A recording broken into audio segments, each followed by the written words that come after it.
रात के करीब 1 बज रहे थे। सन्नाटे को चीरती हुई एक पुरानी हवेली के लोहे के भारी दरवाजे की कुंडी जोर जोर से बजी।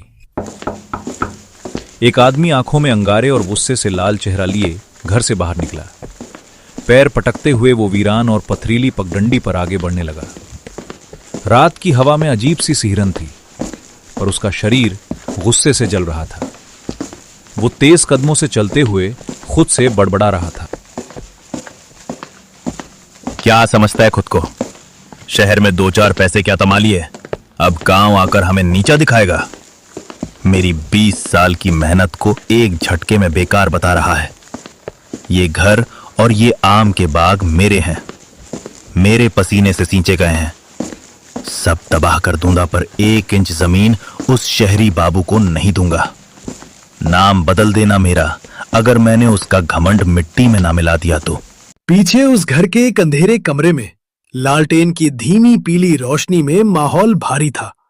बुजुर्ग माँ की आंखों में डर था और उनका पोता रोहन गुस्से से खड़ा था। तुझे उससे उलझने की क्या जरूरत थी रोहन? हम यहाँ सिर्फ हफ्ते भर के लिए आए थे, शांति से वापस चले जाते। क्यों पुरानी राख में हाथ डाल रहा है? मैं चुप क्यों रहूं दादी? जब पिताजी गुजरे तब मैं छोटा था। इन्होंने धोखे से सारी जायदाद अपने नाम करवा ली। आज जब मैं अपने हक का हिसाब मांग रहा हूं तो इन्हें मिर्ची लग रही है। हम शहर में पाई पाई को तरसते रहे और ये चाचा जी यहां हमारी मेहनत की कमाई पर ऐश करते रहे। देखा जाए तो रोहन गलत नहीं था। वो अपने पिता के हिस्से का हक मांग रहा था। लेकिन दूसरा सच ये भी था कि उसके चाचा राम सिंह ने अपनी जवानी इसी हवेली और जमीन को संभालने में खपा दी थी। जब रोहन के दादा दादी सालों बीमार रहे, तब शहर से कोई हाल पूछने भी नहीं आया था। राम सिंह ने ही दिन रात एक करके उनकी सेवा की थी। राम सिंह के दिल में बस यही टीस थी कि आज शहर से आया ये लड़का उसकी जिंदगी भर की तपस्या पर सवाल उठा रहा था। गुस्से में उबलता हुआ राम सिंह अपने दूसरे मकान में पहुंचा। दरवाजा जोर से टकराया। अंदर उसकी पत्नी पार्वती तांबे के बर्तन साफ कर रही थी। वो शहर वाले लड़के के पर निकल आए हैं। आज आते ही मुझसे जायदाद का हिसाब मांग रहा है। कल का लड़का मुझे कानून सिखाएगा। लेकिन आप क्या करोगे? कानूनी लड़ाई में तो समय और पैसा दोनों बर्बाद होगा। मैं उस तक कानून को पहुंचने ही नहीं दूंगा। उसका ऐसा इलाज बांधूंगा कि वो खुद ये गांव छोड़कर भागेगा।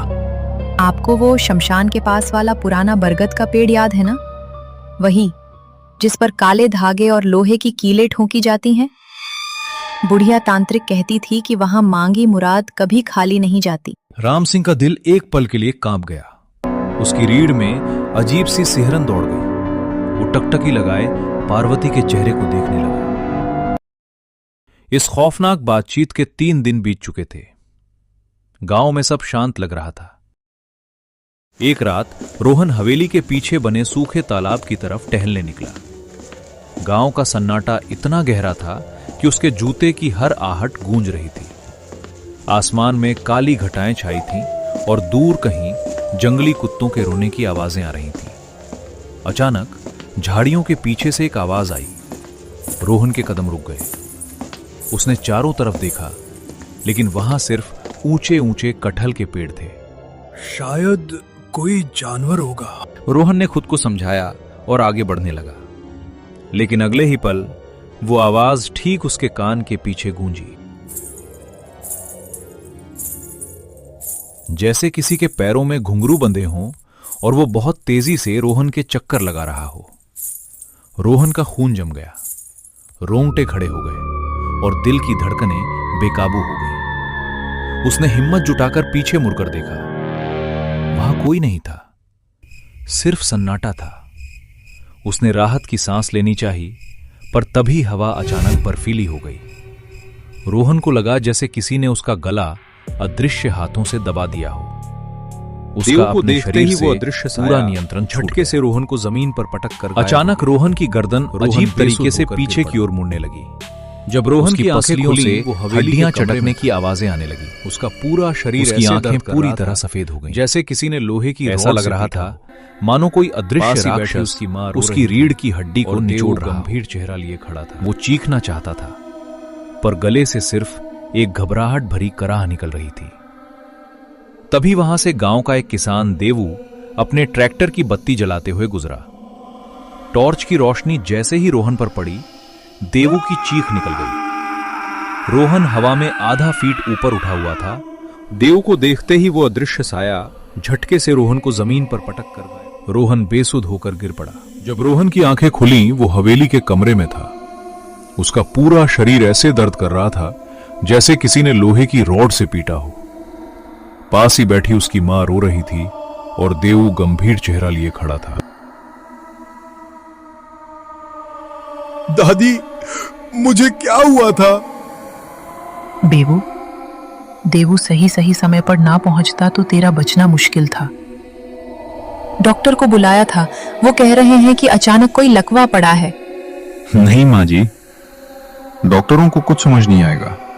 मैंने अपनी इन आंखों से देखा है, कोई बीमारी इंसान के शरीर को हवा में उठाकर ऐसे नहीं मोड़ती। ये कोई लकवा वकवा नहीं है। तो फिर ये क्या है देवू? ये गांव की पुरानी विद्या है माँ जी। किसी ने इस पर घिनौना मूठ फेंका है।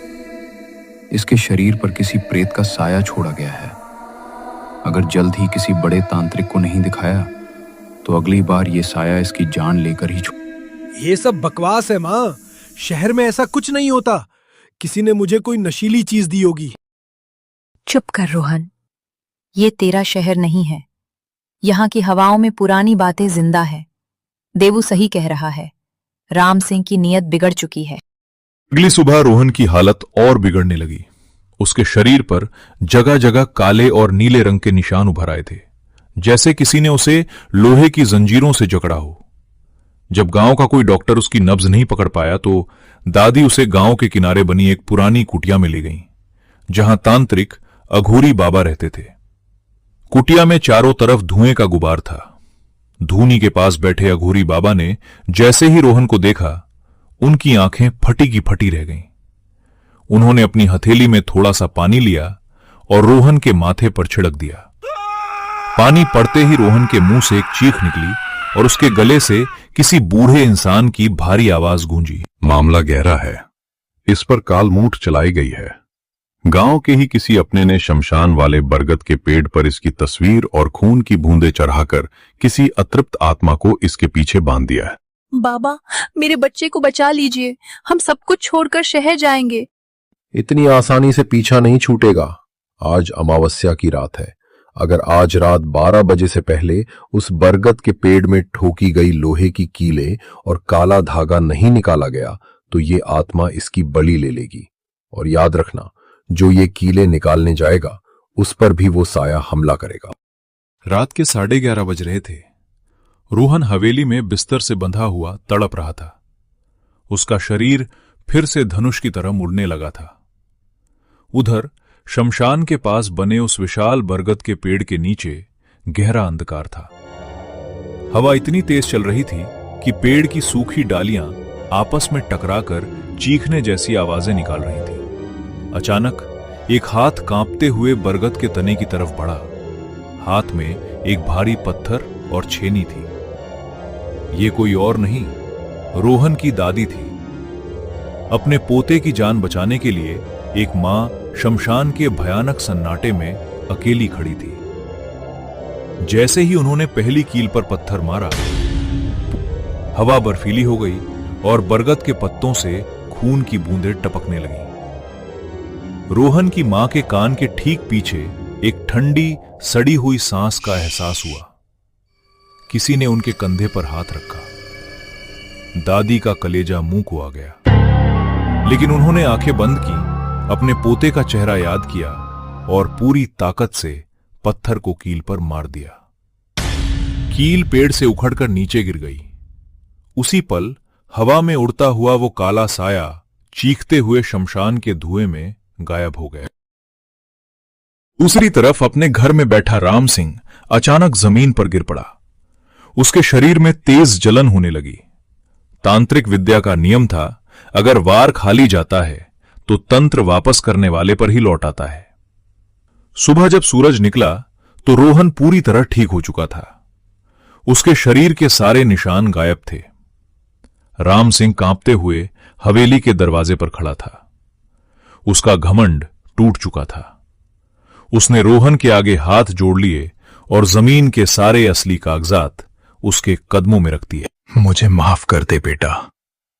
जमीन के लालच में मैं इंसान से हैवान बन गया था। मुझे ये जमीन नहीं चाहिए चाचा जी। जो जमीन अपनों का खून बहा दे वो मेरे किसी काम की नहीं। हम शहर वापस जा रहे हैं। रोहन अपनी दादी को लेकर गाड़ी में बैठकर शहर की तरफ निकल गया। पीछे छोड़ गया वो गांव, हवेली और शमशान का वो खौफनाक बरगद।